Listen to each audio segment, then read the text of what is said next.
जैसा कि हमने पढ़ लिया था, विद्युत क्षेत्र की तीव्रता के लिए भी सूत्र पढ़ा था, किसी बिंदु विद्युत क्षेत्र की तीव्रता के लिए भी सूत्र पढ़ा था, और हमने पढ़ा था विद्युत द्विध्रुव आघूर्ण भी पढ़ा था। अब जो वेरी इंपॉर्टेंट है वो है विद्युत द्विध्रुव की अक्षीय स्थिति में विद्युत क्षेत्र की तीव्रता के लिए सूत्र ज्ञात कीजिए।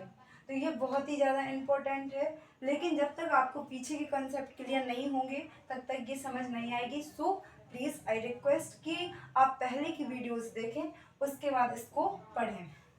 तो आज हमें देखना है विद्युत द्विध्रुव की अक्षीय स्थिति। तो यदि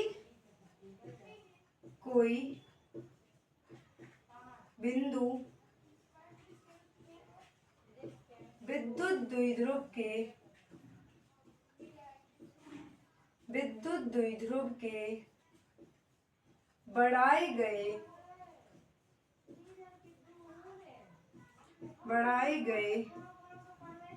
अक्ष पर स्थित हो तो उसे अक्षीय स्थिति में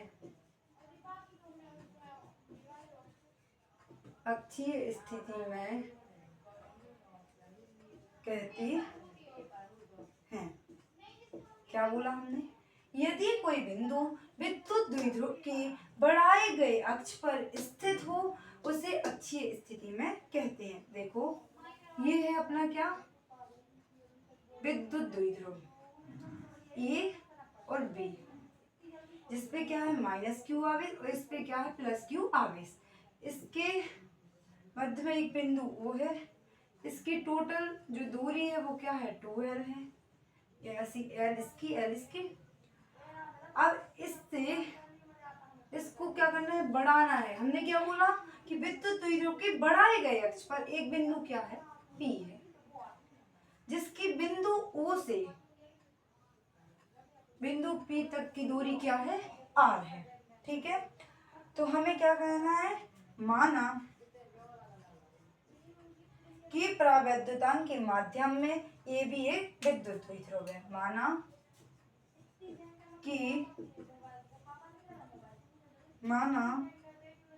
कि परावैद्युतांक के माध्यम में ए भी एक विद्युत द्विध्रुव है, जिस पर माइनस क्यू तथा प्लस क्यू आवेश उपस्थित है।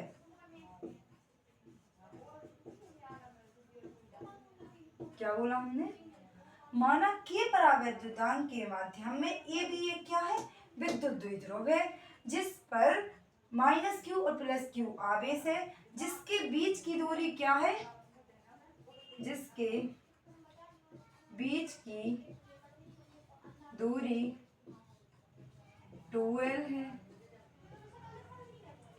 जिसके तथा विद्युत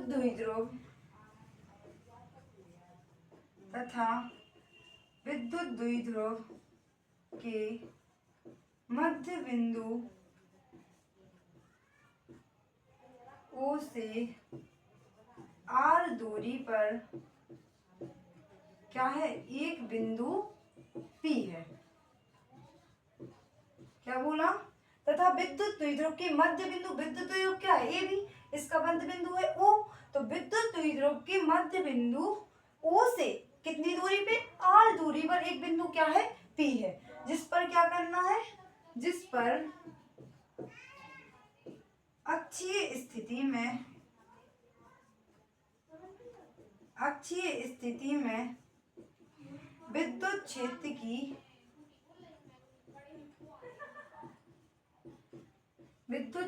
की तीव्रता ज्ञात करनी है। तो ये तो अपन ने जितना किया है उतना लिख दिया है। इसके बाद देखो क्या करना है, माइनस क्यू आवेश के कारण किसी बिंदु माइनस क्यू आवेश के कारण बिंदु P पर विद्युत क्षेत्र की तीव्रता। आवेश के कारण बिंदु P पर विद्युत क्षेत्र की तीव्रता।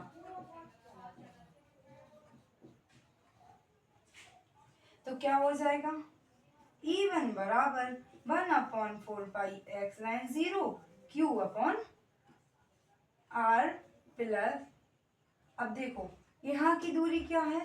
R है और यहाँ की दूरी L है, तो क्या हो जाएगा? R प्लस L का होल स्क्वायर। बाकी अपन ने पढ़ा है कि विद्युत क्षेत्र की तीव्रता क्या होती है? 1/4π(x(0) Q upon R square. लेकिन यहाँ पे उसकी दूरी टोटल कितनी है? A से P तक की R प्लस L। तो हम क्या कर देंगे? R प्लस L का होल स्क्वायर। ये कौन सी दिशा में है? P A दिशा में। जे E1 और जे है E2, तो कौन सी दिशा में है? P A दिशा में।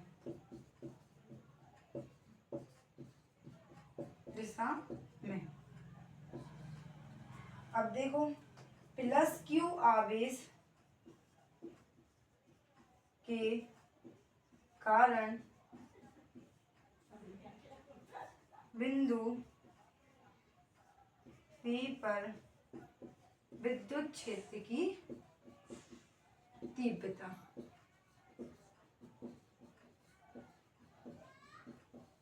क्या होगी? E2 बराबर 1/4π(x(0) Q upon R minus L का होल स्क्वायर। ये कौन सा हो जाएगी?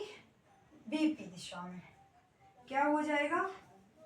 BP दिशा में।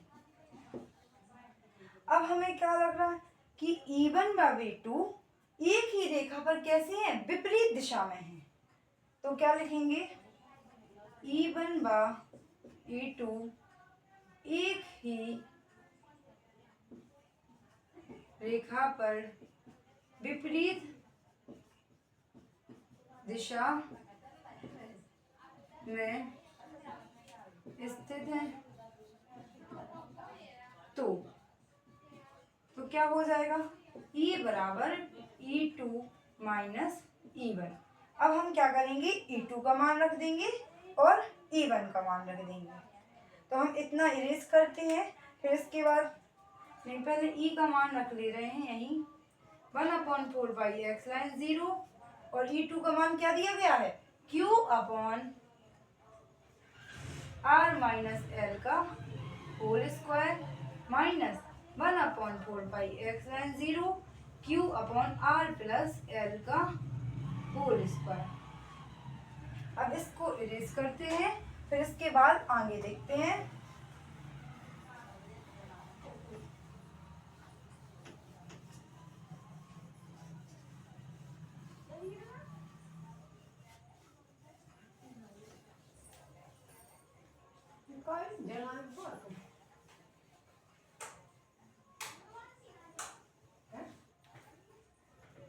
हाँ, अब इसके बाद हमें क्या करना है? इसी के बाद देखना है E बराबर 4π(x(0), तो इसमें से कॉमन क्या आ जाएगा? E बराबर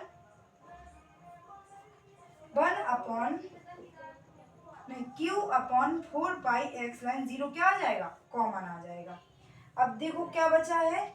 1/R माइनस L का whole square minus 1/R plus L का होल स्क्वायर। अब इसके बाद आगे देखेंगे।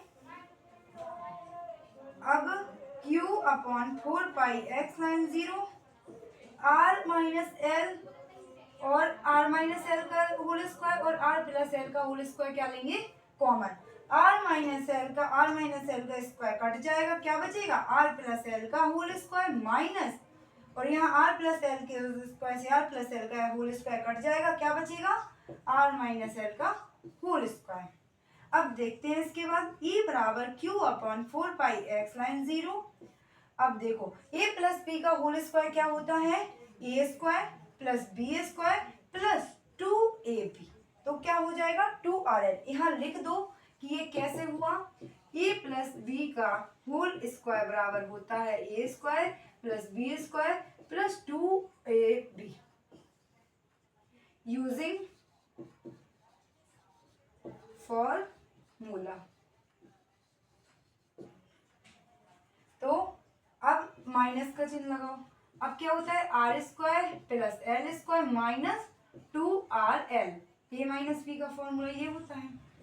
अब उसके बाद हमें क्या करना है आर माइनस एल का whole square R plus L का होल स्क्वायर। अब हम क्या करेंगे माइनस का गुणा कर देंगे अंदर, तो ए बराबर क्या हो जाएगा Q 4πx line 0 R square plus L square plus 2RL minus R square minus L square और प्लस के 2RL बटे क्या हो जाएगा आर माइनस एल का होल स्क्वायर का होल स्क्वायर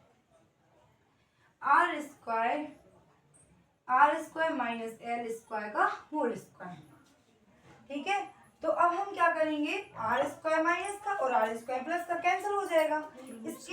इसके बाद एल स्क्वायर और एल स्क्वायर कैंसिल हो जाएगा। अब 2RL और 2RL कितना हो जाएगा 4RL। तो E बराबर Q अपॉन 4πx लाइन 0 और कितना हो जाएगा 2RL और 2RL 4RL बटे R square minus L square का होल स्क्वायर। अब इसके बाद हमें क्या देखना है कि क्या आर स्क्वायर, अब 4 को क्या लिख सकते हैं 2 गुणा 2 लिख सकते कि नहीं लिख सकते, 2 गुणा 2 करो तब भी 4 होगा। RL बटे Q यहाँ क्या आ जाएगा 4πx लाइन 0 बटे R square minus L square का होल स्क्वायर। अब इसके बाद यहाँ से इरेज कर देते हैं क्योंकि अब जगह नहीं बची हुई है। बाकी इससे आगे अपन यहाँ पे फिर से देखते हैं।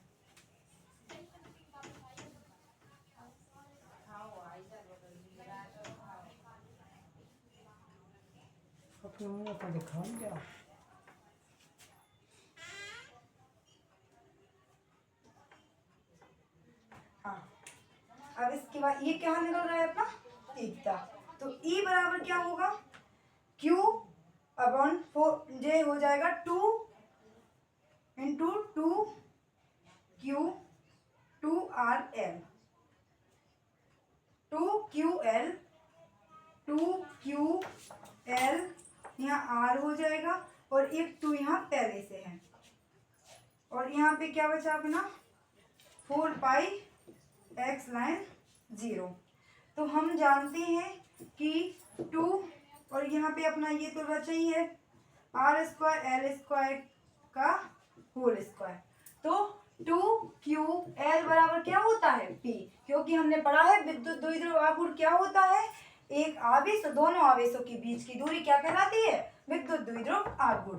तो E बराबर क्या आ जाएगा 1/4πx लाइन 0। अब हम क्या करेंगे 2QL की जगह क्या रख देंगे P, तो क्या हो जाएगा 2PR बटे R square minus L square का होल स्क्वायर। अब हम कहेंगे कि L अत्यंत सूक्ष्म राशि है R ग्रेटर L, तो हम क्या करेंगे L को हम छोड़ देंगे। L क्या है नगण्य है और R क्या है बहुत बड़ा है ग्रेटर। तो 1/4πx लाइन 0 2PR अब L स्क्वायर को छोड़ देंगे तो R स्क्वायर का स्क्वायर कितना हो जाएगा R की कहाँ पर 4, तो एक R से एक R कैंसिल हो जाएगा। तो E बराबर क्या बचा E बराबर क्या बचा 1/4πx लाइन 0 2P बटे RQ, ये क्या बचा न्यूटन बटे कूलम, क्योंकि विद्युत क्षेत्र की तीव्रता का मात्रा क्या होता है न्यूटन बटे कूलम। तो E बराबर क्या हो जाएगा